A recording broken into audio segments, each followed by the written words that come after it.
Hello, gorgeous Libran family, and welcome to November 2020. It's so wild to even be saying that. Like, how did we get to November already? And November is powerful. It's a month of very intense shift out. And the interesting thing is that November is one of the first months we're going to have this year for a while where the motion is really focused on the forward motion. We've been doing a lot of internal work with a whole bunch of planets in retrograde. This month, 3 planets go direct: Mercury, Mars, and Neptune over the course of the month in that order. And as we do start doing this forward motion, for Librans especially, the message came through. There's a choice to be made here as the shift happens. Mercury is moving direct in your sign, so it's right with you right now when it goes direct on the 3rd. Mars is in your opposing sign of Aries. So there's been all this work to do with how you love, how you relate, how you connect, where you overgive, where you undergive, finding balance, equilibrium. That's going direct on the 13th. And there's a moment here as we're in Scorpio season, your second house, a house that's so much to do with Venusian self-love and what we value and how we value ourselves and our time and everything around us, that's asking you, do you want to move forward? Do you want to move forward differently? Explore yourself in new ways, or do you want to keep repeating the same loop? And you have a moment here, especially during these first couple weeks of this month, to really get honest about that. And use the magic of your words to imbue this process with love. Librans, you have a connection to words and to thoughts and ideas in a way that's really powerful.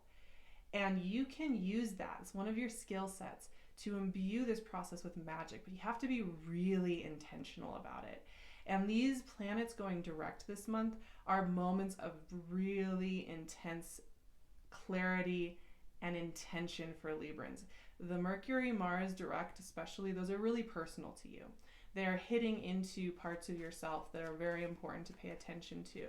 I'd also like to say that we have a full moon in your 8th house in Taurus on the 31st into the 1st of the month, in the 1st of the month of November. So we're starting the month off with transformation. We have a new moon in Scorpio in your 2nd house of what you love, what you value, really reassessing all of that. When is that new moon? On the 15th, very middle of the month. And then we have a full moon in Gemini, in your fellow air sign, in the sign of your big vision that is illuminating where you want to go next. There's a lot of energy this month that is asking you to make that deliberate choice and to be really crisp and clear about it. So just take that in. It's not a month to get sloppy with our thoughts. And I don't want to be, militant about this and be like, well, you have to be spending 100% of your time policing your thoughts. That's counterproductive.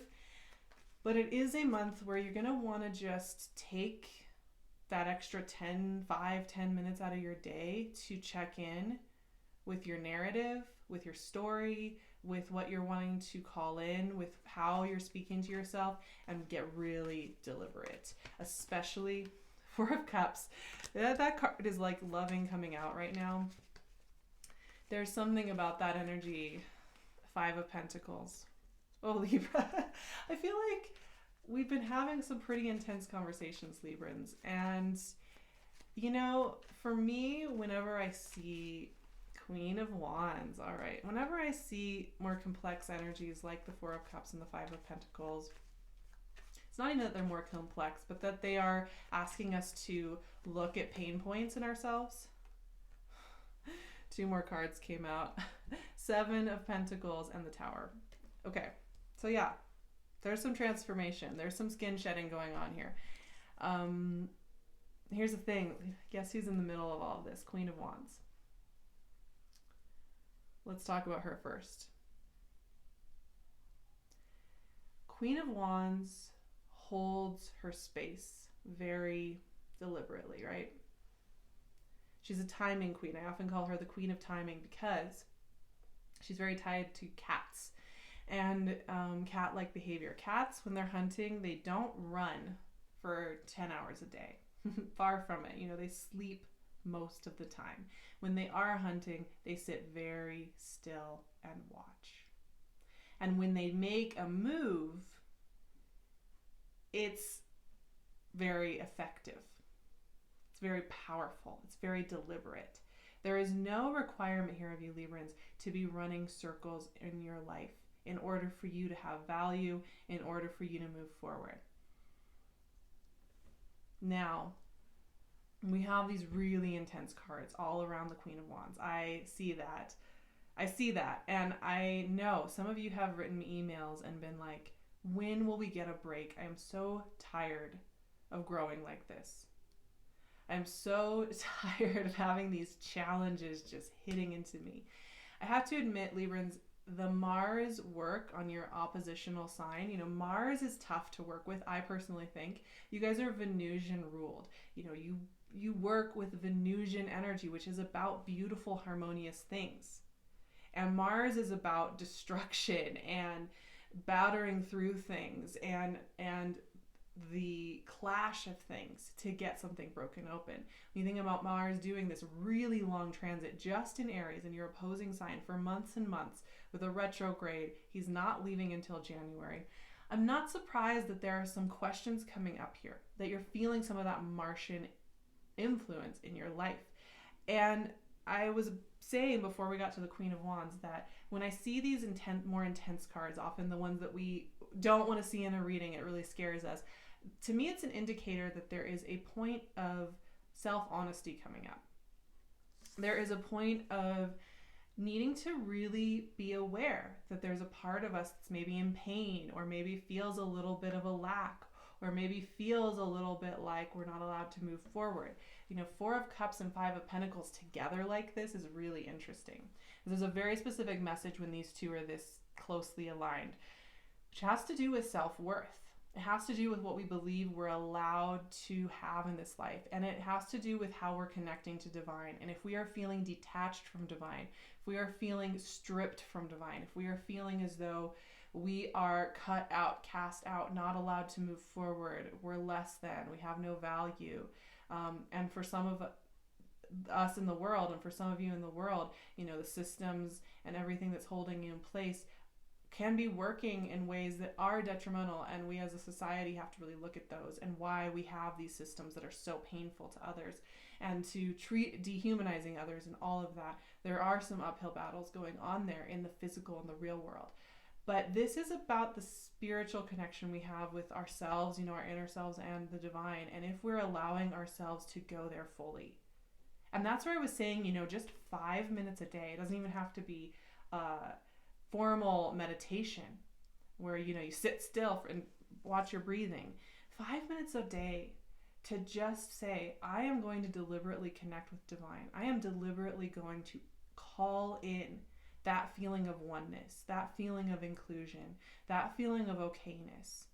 No matter what's going on in the world around me, I am going to do that. It's really important. It's maybe one of the most essential practices we can do in this life. It doesn't take money or huge amounts of resources. It doesn't ask us to turn our world upside down and buy 100 crystals and sit in a salt cave for 10 years. It just asks us to say it's okay to ask for that divine. And Librans, my heart, I can feel this in my heart, how much you need to just feel that sense of you're allowed to be loved, you're allowed to be in divine. Now, like I said, I think stationing days in astrology are really powerful. Mercury stationing direct, Mars stationing direct. These are kind of heavy hitting energetic days. And when they come about, there is a moment of pause and reflection. There is a moment of, okay, what just happened? What am I who am I now? What am I harvesting now? What really matters to me? Now, when Seven of Pentacles shows up, I like this card. I actually really like this card. I think this is an undervalued moment in our process. Just taking stock. Just taking a moment to really honestly and earnestly look around and say, is this working for me? Is this what I want to harvest? Do I want to keep these thoughts rolling? Do I want to keep these relationships rolling? Do I want to keep this circular pattern rolling? And that's where the Tower comes in as well. You know, the Tower really wanted to come through here. You know, I was going to pull 4 cards for you, and a 5th card came through. The Tower's been around this year. Just for Librans, it's been around. The energy of the Tower, I think we can all relate to. Liberation, revolution, toppling hierarchies, toppling power dynamics that no longer work, shedding a skin, letting the lightning and the storm wash away what is not serving us. And yes, it's dramatic. And I know there are people who say, Sarah, this is a negative card, and I don't want to hear anything about how you're saying that this can be something of value because it's just bad. I don't agree.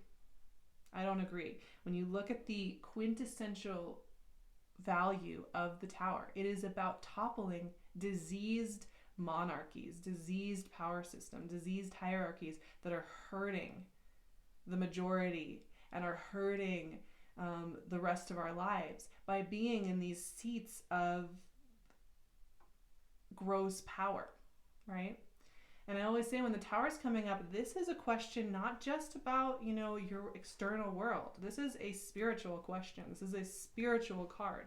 This is a card about how we are connecting to the divine, how we are valuing ourselves, and if we are letting the prison guards be the ones who are telling us our value, who are telling us who is in charge, who are telling us what we're allowed to do in life.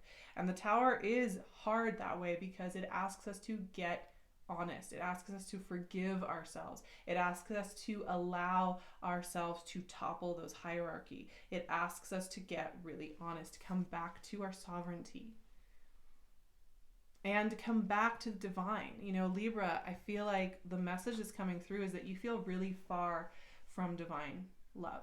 You feel really detached, really disempowered, really like out of whack with the whole process. And there's this part of you that just feels like this year has just taken its toll. How do you come back to a practice where you're in conversation with God again? How do you come back to a practice where you really believe that this earth can be healed and that your life can be healed? That, you know, how do you do that? And this month, you know, when I see these cards, the message here is just like, find a way, however small, to come back to that divine grace. Now I'm going to pull a final card from the Animal Totem Tarot. It's a beautiful deck, and I'm going to read the animal message that comes through for whatever card we pull. This is our final message for the month. I really love this deck. It is just gorgeous. If you love animals and nature, highly recommend working with this deck. It is just so soulful, one of the most beautiful decks. And we have the Hermit, which is the praying mantis in this deck. So let's see what the Hermit has to say. I'm just pulling through to the right page. Here we go. The mantis, yes. Beautiful card. Have you ever noticed that things look different in the morning? With just a small period of separation from you and your need for a solution, new options now present themselves. Something wanting is the best way. Something waiting is the best way. Sometimes removing yourself, if only for a short period of time, is the best way. Then we turn and head to the light and step into its brilliance with confidence and resolve, just as we wake each morning from our darkened slumber to the glowing embrace of the sun. That is so beautiful. Hermit energy is one of my favorite energetic things. I'm trying to get this card to show because it's like the mantis has a sun in his antenna. You know, the Hermit is a very devotional, spiritual energy, right? It's about how we commune with spirit, how we step back and commune with spirit. And so much of our culture has told us that that isn't being productive, that isn't of value. Why are you wasting your time doing that? You need to be doing more. And we've really come to a judgmental place around stepping back and being in spirit. And I think we also sometimes think about taking that step back, taking that time to reconnect with divine, reconnect with our divine thoughts, as being about stripping away our agency and having a pleasureless life. And I think that's a false dichotomy as well. I think there's so much pleasure in welcoming in the divine. There's so much pleasure in coming back home to our divine selves. There's so much pleasure in finding that trust and healing our hearts again. I really do think that this is a month of relief from you, a month of like release of that pressure that I think has really been riding on Libras for several months now. And the month, I think, is going to transform as we get into Sag season on the 22nd or 21st, sorry. And as we start to move into some very different waters, some very different energies, you're going to be noticing that morning light opening up. But I think you have to spend Scorpio season doing that kind of hermit-like spiritual devotion and really letting that love in. And not being afraid that it's going to end in catastrophe, right? So I hope that message hits home for you and that you're not feeling overwhelmed by these cards. I really don't think you need to be.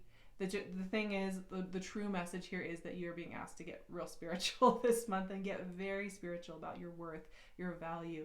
Come back home to the divine. However you connect with the divine, go there first. I'm going to be offering a lot of extra support on Patreon when it comes to coming out of Mercury and Mars retrograde, when it comes to coming out of Neptune retrograde, when it comes to finally closing out this Jupiter Saturn work in Capricorn, which has also been putting pressure on Libra. It's been an intense time for cardinal signs, let's be real. And I am so excited to offer that up on Patreon. I'll leave the link if you're interested in joining me. It's really affordable. It's a really great way to get support and connection during this time. You can also find me on my website and on my Instagram. I'll leave all of the info below in the description so you can find me. You can also find PinkLune's gorgeous jewelry on her Etsy shop. I will leave her link below as well. I love you all so much. If you love this, I would love for you to subscribe and like the video so I can keep making more of this beautiful conversation with you gorgeous souls. I will talk to you in December. Take such impeccable care of yourselves, Libra.